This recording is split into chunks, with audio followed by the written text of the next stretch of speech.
This time we'll focus on health issues that go beyond the hospital walls and touch on lives and communities as well as policies. And today we turn our attention to an urgent but silent crisis: unsafe abortions. According to the World Health Organization, unsafe abortion remains a leading cause of maternal mortality and morbidity globally, with Africa carrying a disproportionate burden. And here in Nigeria, restrictive laws, stigma, and misinformation drive many women, especially young and vulnerable ones, into unsafe practices that risk their health and even their lives. But experts are calling for a new approach, one that prioritizes accurate information, improved access to reproductive health services, and crucially, policy reform. And joining us, now we have a report. Yeah, yes, we do have a package regarding this. Let's take a look at that. Available statistics says an estimated 456,000 unsafe abortions are done in Nigeria every year, a situation that has left many gender advocates unsettled. Experts say this puts women in vulnerable situations, placing their lives at risk. One of the low-hanging fruit is the issue around unsafe abortion. And data have shown that if abortion is allowed or permissible just for survival of gender-based violence, that's rape and incest alone, we can crush maternal mortality by almost 50%. It is indeed a great pleasure to see that our fight against unsafe abortion is widening in scope and gaining momentum, especially from the gradual increase in reporting abortion-related data on the National Health Management Information System and DHIS2. They say that the growing statistics can be reduced via effective contraception methods, provisions of safe abortion care to women medically certified to need abortion services, including post-abortion care. However, there remains a few challenges stemming from the medical to the regulatory components within the system. The emergency treatment of complications following abortion. It also involves evacuation of the uterus to remove the products or whatever is left inside the womb. It also includes family planning, because it is key. It's one of the major components that will stop the woman from getting pregnant unnecessarily. One is the health provider actually having the skills and also the confidence to be able to provide such services. Then another one is the health provider feel protected, both by the legal framework and also by regulatory bodies to be able to provide the service. Then also, lastly is the system actually supporting for the provider to be able to act as when needed.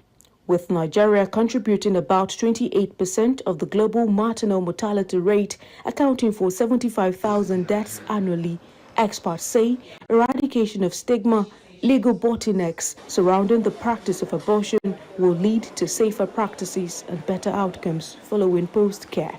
They are calling for an end to unsafe abortion practices, which puts the lives of women at risk. In Abuja, for News Central, Aishat Salihu. And joining us this morning here in the studio to unpack this issue is Omolola Pedro, gender and disinformation reporter, whose work has illuminated how misinformation, silence, and stigma shape women's health outcomes in Nigeria. Omolola, you are welcome and good morning. Happy Independence, happy birthday, happy, we need to. Good morning. Good morning. Welcome. First of all, big shout out to Aisha Salihu for that report, and that just brings us to the fore when it comes to discussing this matter.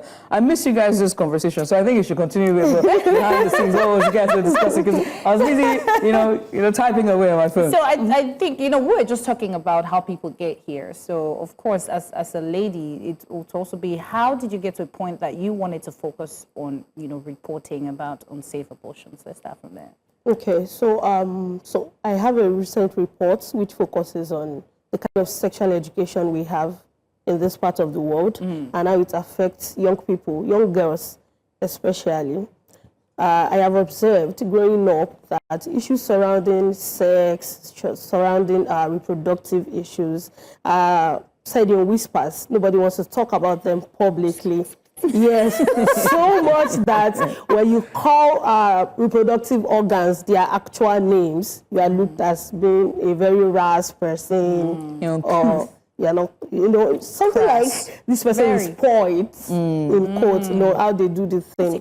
So there's a lot of stigma around it. There's a lot of hush-hush conversations. You can't even talk to your parents about the things that are happening to you sexually and reproductively.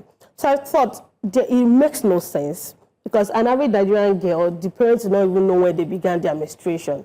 So if your parents do not know when you began menstruation, how are they expected to give you proper guidance? And when you don't get proper guidance, you get the improper one. When you don't get access to safe and healthy education, you get the unsafe and unhealthy one. In my work as a misinformation and disinformation researcher, I then observed that a lot of women have taking decisions fueled by misinformation. So you just see something online, you just go with it, you move with it. Nobody is asking questions, nobody is clarifying issues. Everybody just moves on like it's normal, which is not normal.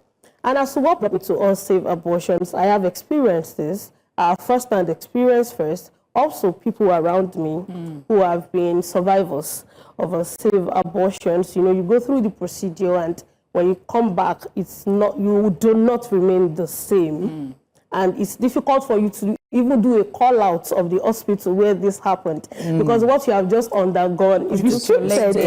Yes, is restricted under the law. You would be stigmatized. So you just get to deal with those issues on your own. And some of these issues even develop into more critical and difficult ones. And just deal with it on your own, with no one to talk to. There's nobody speaking for you. There's no policy that would protect you. So you just live with it and deal with the damage on your own. And so, two things comes to mind. Bear with me, right? I'm going to go on a tangent here. In your work and, filing disinformation, reporting about gender, misinformation, disinformation, and reproductive health, and also the stigma that's surrounded them, I wonder if social media, but most importantly, pop culture has fueled that. Back in the 90s, there were a lot of Nollywood movies that the story arc was that the young girl was promiscuous or very outwardly, and then she got pregnant and she went to get an abortion, and then years after either she died or could not give birth again. And so I really want you to talk about that, whether that has also fueled the stigma and the silence or the shame behind looking for or trying to get the right reproductive care for situations like that. Yes, you are very correct, because at the end of the day, the kind of information we consume would determine the way we would react to issues or how we would approach issues, and this would also have its advantage and disadvantages. You're very correct as to how the social media, even traditional media, I think that's even like the main culprit. The traditional media, the social media, pop culture, our movies, the things we see, the scripts, and the soundtrack we produce, the soundtrack. You don't go do it pass your something, yes. And then they are showing you in future, the doctor is telling you that, she has had 25 abortions in the past, and as a result, her womb has been damaged, and then she cannot have children again, and all of that. So these things shape our idea as to how pregnancy and abortion works, because you do not necessarily have to be wayward before you get pregnant. A man wrote the film. Just by the way the stories, it's men that are you would know, and then it would also be very obvious that it lacks deep research, it lacks inclusivity. Because when you want to write movies like that and you have a wide range of target audience, then it should not be you propelling your individual idea only. So it should be you being able to welcome every other person across different categories and denominations. But unfortunately, this is where we are. This is where we are. It's crazy. So you mentioned earlier that, there were a lot of issues that they get to go through. So when we're saying unsafe, is there safe abortion? Of course. That's one. And can you share with us what are the, of course, there'll be trauma and then the shame and everything. What else do they really go through that we don't know about? Okay, so to answer your question, first of all, abortion Is illegal. supposed to be safe. But it's supposed to be safe, but it's illegal. But it's illegal, of course. So that infringes on So the illegality infringes on the safety. So that's the issue. You know, when it's legal, you are able to provide policy reforms. You are able to provide systemic ways as to which everyone would carry out these things in the most safe ways for women. But because it is illegal, everybody just wants to do what they want, the way they want it, with no one questioning them. And then the woman is left to bear the brunt of whatever may be the outcome alone. So apart from stigma and trauma, like you highlighted, there is also the issue of encountering sexual abuse and rape, because we have seen situations where women who are sedated while they were trying to undergo a procedure have been sexually harassed by the person who is doing the procedure. Some of them are even raped in the process of taking of the procedure. Yes. So I recently read a story of a lady who went in for a procedure, and after a couple of weeks, she found out she was pregnant. So how do you get pregnant? She was confused, because by her calculations from when she first got pregnant and when she had the procedure and then the current duration of the pregnancy, it is obviously not the pregnancy she went to abort that she's still carrying. So that raised the question of what could have happened between that time and this time. I'm glad you're bringing this thing up, right? Because, I mean, like you rightfully said, one of the misconceptions that we have as a people is that the only time you need an abortion, or the only time that anyone needs an abortion, is when they've been outwardly or wayward or promiscuous and they've had unwanted pregnancies. But no one is factoring in, rape victims, sexual violence victims, and most importantly, teenage pregnancies as well, or even life-threatening pregnancies where economic issues with abortions is necessary. But in our climb, where we are incredibly religious, abortion is a taboo, whichever side you look at it, no matter the religion, traditional, Christian, Muslim. So can a policy change happen where abortion is not outrightly, it can be medically recommended? Is it medically recommended? Can it happen? Can there be a policy change? Of course. And what would that entail? Okay, so I think this is where we should begin from, that the things we consider as cultural and traditional practices or traditional beliefs are the things we want to accommodate. Nobody forces them on us. We are doing them because we want to do them. There are a lot of traditional practices or cultural practices that have happened in the past that no longer happen. So it means that we have the capacity to accommodate other issues. We have the capacity to include other issues in what we deal with. So abortions, and as to how we could have political reforms. So at the end of the day, I believe that is the only way we can even put an end to unsafe abortions. Right. And I do not think that religion would come in the way of implementing these reforms. I don't think so. Because at the end of the day, the things that forms our religious beliefs are also personal beliefs. I don't think any part of the religious book speaks explicitly to abortions. Those that may want to reference that part will talk about, thou shalt not kill another person. But when we have a population census, do they count a pregnant woman as 2 people? Do we count them as 3 people? Still a single person. And that's because flip the whole thing. That's because it's just one person. So at the end of the day, it's not a human being. When you count them, you don't count them as it's at best a fetus. So you are not killing anyone. You are not committing murder. So I think it is the idea of thou shalt not kill anyone that religious people have with that's the bias they have against abortion. So we're very biased people, right? And religion, and let's even remove religion, our culture itself, right, makes us extremely biased, right? And when we look at the numbers, especially the death of women, we do not factor in that many are dying on the table due to unsafe abortions. What does this say about, women itself in terms of how we're documented? you know, whether it is also in the reporting, because you're reporting as well. What does it say about how we're being documented, our deaths, our lives, and also the issues that affect us? Yeah. So first of all, women's reproductive rights in this part of the world is still very heavily restricted. So we forget that reproductive rights are still human rights. And then the way we operate in this part of the world is, okay, I know this is your right, but this is the limit you can also go in exercising your rights. So you can do A, but when you get to B, slow down, or when you get to C, don't even do it at all. So it's as better as not having any rights at all. So let's know we don't have it, rather than putting a lot of restrictions to these things. And I also feel like we do not have enough documentation of women's issues. When you talk about contraception, different contraceptive methods, you would realize that it is still zero, because at the end of the day, the only thing that comes to mind is condoms, which is not being used by women themselves.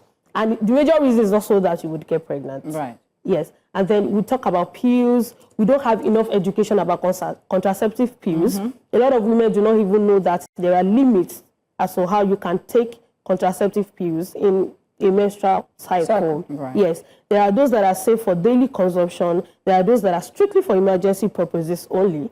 But we have women popping Postinor to almost every time they have sex. To market this. Yes. Which even has a lot of counterfeits in the market these days. There are a lot of fake contraceptive pills in the market these days, so much that you would not even know that you're already endangering yourself in trying to address these issues. So no documentation, no proper education. In this part of the world, the way we teach is through fear only. So you just preach fear and abstinence. Right. We don't preach safe sex. We don't preach LD sexual practices. So it's either you are doing it or you are not doing it at all. Instead of, okay, so even if you would have to do it, it should be this way or that way. I remember in secondary school then, our home economics teacher would want to teach us about sexual education, and then they tell you that the moment you begin to menstruate and a boy touches you, that's the end. You are pregnant. You have twins. You are pregnant. Straight out. I love that. And then you will see boys are just separating from themselves in class. Boys will be on this row, girls will be on this row. You don't want to play too much. I mean, I don't want to get pregnant. I want to say things, but I want to say something, but I can't say it because I can't say it. You've touched on a lot of things. You've even gone back to secondary school, and we can attest to that. Growing up, even saying a guy is your best friend, they're like, yeah. What do you mean? Yeah, what do you mean? No, there's a boys and girls can be best friends. Cannot be friends. So you've been reporting this, and of course, this is an amazing topic for people to see and understand that, first, life matters, or how do I put it? Yeah. And, I'm sure a lot of people looking at us were laughing and smiling. It's a serious issue, but at the same time, you can't always have a sad face. Nigeria's already, challenging. Going through a lot, exactly. So in your reporting, can you share with us, because I feel like people need to hear a story. Oh, yes. They need to know that things are happening. They say, it won't happen to me. I've done it. In Jesus' name. Yeah. Can never be me. It will so be you. So can you share with us a story that, Nigerians or, people in diaspora, everybody, our viewers would hear and understand that when we say unsafe, it's not a joke. It's not going to take Panadol, and, that's one. And also, help us tell our viewers as to, you talked about popping contraceptive every 2 market days, and, how they need to, regulate these things also for their safety. Thank you. So there was a lady. So there are 2 stories, but I'm going to merge them in your course of work. Please go ahead. Yes. So there is somebody I know who sincerely detests her mother till date. Detests her mother a lot. The mother also detests her. So it's a mutual hatred thing. They don't have a relationship. She was raised by her grandmother. So everyone condemns this lady. What could be wrong? Why do you detest your mother so much? A lot of people would also condemn the mother. Why don't you like your daughter? What's going on? What's the problem? Only for us to realize that the mother got pregnant with her from a rape case. So it was from a robbery. The mother's home was robbed, and then she was raped in the process. She got pregnant, and she was refused abortion.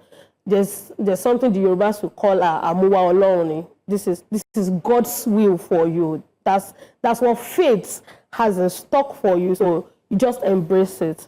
And that was how she gave birth to this lady. But then she detests her so much because not only was she not ready to become a mother, it was a constant reminder. It was also a reminder of a very traumatic phase for her. Imagine having to carry a pregnancy gotten from a sexual abuse for 9 months. It's so crazy. And then having to raise that Yes, child. having to raise that alone even. I mean, there's no father in the picture, nothing. Right. And then you are just there dealing with it alone. And she got tired, of course, and then she had to abandon the baby with the grandmother. So it was this baby who grew up to be somebody that I didn't know. And she also, shares the same hatred and detest for her mother. I have another story of a lady who got pills instead. I mean, the pregnancy was less than a month, so she got pills because she was told that, of course, pills would work for a less than a month pregnancy. Unfortunately, it did not. It worked, but it overworked, and then she began to bleed for a good number of days. She bled so much that she had to be rushed to the hospital, and even after she got to the hospital, she could not tell the doctor what had happened to her. When you do not give your doctor the accurate information, how would they treat you? But they just kept on treating her for a lot of things, taking scans, taking tests, but she knew what was wrong with her. Sometimes the doctors know, but they pretend. Of course, they know, but they need you to talk. They need you to talk. They won't go ahead with their assumptions. It's very interesting how we don't even trust our doctors as women because of that trauma or the stigma that comes from. Yeah, of course, definitely.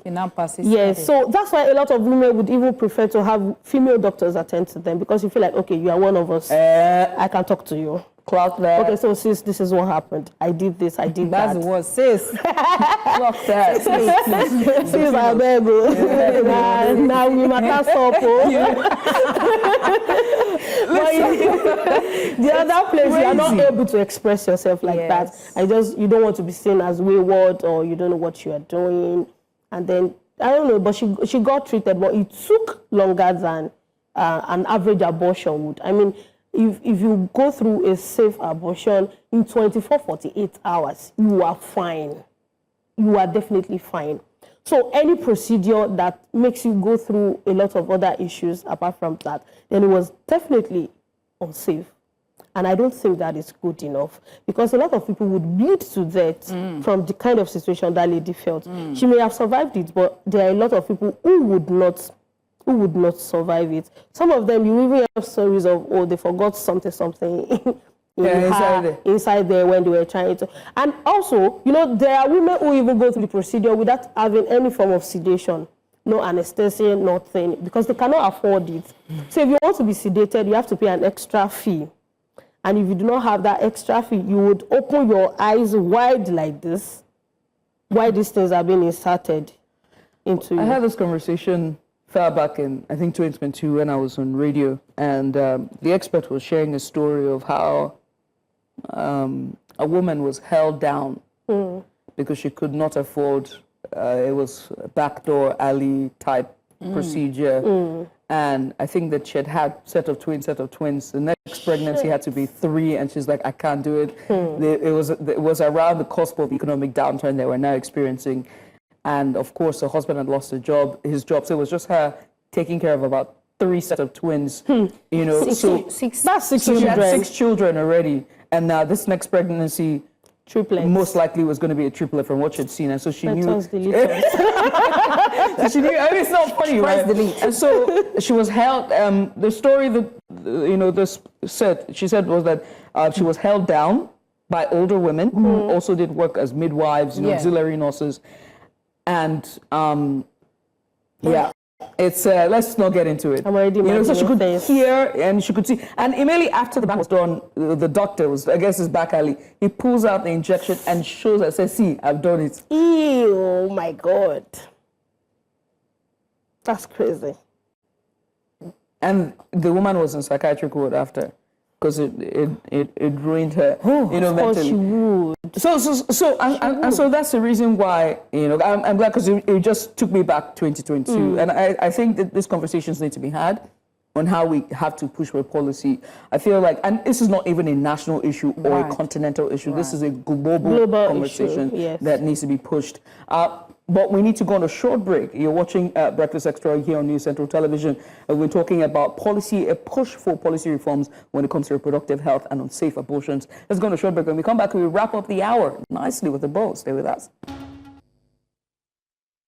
And you're welcome back. Now, before the break, we're talking about a push for policy reforms, as experts are pushing for policy reforms as it regards unsafe abortions in Nigeria. And there's been reports about and highlighting the human cost of unsafe abortions, not just in Africa, but also globally as well. And joining us here on the program is Omolola Pedro. She is a misinformation and gender reporter who has been, you know, just giving us a bit of insight when it comes to, you know, disinformation, misinformation, stigma, and of course the cost of unsafe abortions in Nigeria. And, you know, you mentioned before we went on the break about how, you know, someone shared their experience on radio, and she went to the word psychiatric. So tying that to mental health, you also talked about the woman who gave birth and someone telling her this is God's fate for you, having to have a child from an unknown man, having to feed that child and then resent your life pauses. Your life pauses. How is she supposed to function in society? Because everyone has dreams. Immediately you get pregnant, those dreams take a backseat. Yes. So how do you link it? How do you link it? How do they manage? Are there situations where they are being taken care of mentally, you know, checking up on these people? Because, you know, sometimes you said 2 days, if they do it properly, they're okay. But, you know, I'm sure that they leave there with some trauma of, I did that. Yeah. So how do they recover from this situation? Okay, so I think that not every woman will be as crazy as I am, because to be honest, I don't come back and feel like, oh, I did that. I feel bad. I feel terrible for doing that. But an average woman would feel that way. Is it crazy, the word you're going to describe? Because I feel like if you are educated and, you know, you advocate for yourself, what comes to your mind at first is relief. Yes, of course. Does that make any sense? Of course. And I think that if you are a young lady who wants to move forward in life and who has huge dreams for herself, being able to solve that problem, it means relief, you know, and it even fuels you to want to get better and do more for yourself and never bring yourself in that position as well. Yes. So I think that I don't want you to tag yourself as crazy. Because that's what an average person would call somebody like me. Well, you got a point there. In that regard. Yeah. That's what that girl. Yeah, human. She did crazy. That kind of thing. Yeah. But an average woman who goes through this procedure definitely needs support from friends, from families. But it's even crazier because most of these women do not even get support from the supposed man responsible for the pregnancy. Even the ones that they are married with her husband. You get even that's correct. Even the married ones who no longer want to have children, but unfortunately have gotten pregnant and now they want to abort, will not even get support from their married spouse. How much more the single women? So a lot of women will go through this on their own. No man in sight. I mean, the man responsible for it, not covering the financial expenses, not emotional expenses, nothing. They're just doing life on their own. So they need support. We need support. Because I don't know, I may be in that position again next week. But an average woman who goes through that procedure needs support financially, mentally, psychologically, because some of them would love to keep the baby, to be very honest. I know a lot of people who would love to keep the baby, but their circumstances do not allow it. So it's not even because of religious bias or cultural beliefs. It's basically because I would love to have you, but wrong timing. I would love to have you, but I've not even eaten today, bro. If you come, we're in this together. Yeah, it's true. So just stay. Hold on. Let me make it first. You can always come back. I feel like this conversation can take us on and on and on because it keeps leading to one port. You know, it's exhausting. But you know, thank you, Omolola, for joining us and you know just having to have this discussion. And Judith, I'm not coming back from that story that you told me. It's scary. It pushed me back. So when you were saying that about the anesthetics and putting them under, just resurfaced that voice on the radio. When they were talking, and I was like, gosh. I've been to a hospital before, and I heard that very loud noise and cries. My thought was that maybe the person was in labor or something. But then he went from the labor sound to a very traumatic tears. I'm like, where is this coming from? And then the receptionist at the hospital reception was like, when they are doing it, it will be something there. That was when I go, okay, what's going on here? It's something else. And of course, I would love to, the lady that you said, her mother was raped and she was a product of rape. She needs to understand that she's been loved, she's human. And God has a purpose for her indeed, and she's protected. That's all I can say. It's sad that she had to be a product of that. But who knows? So thank you, Omolola.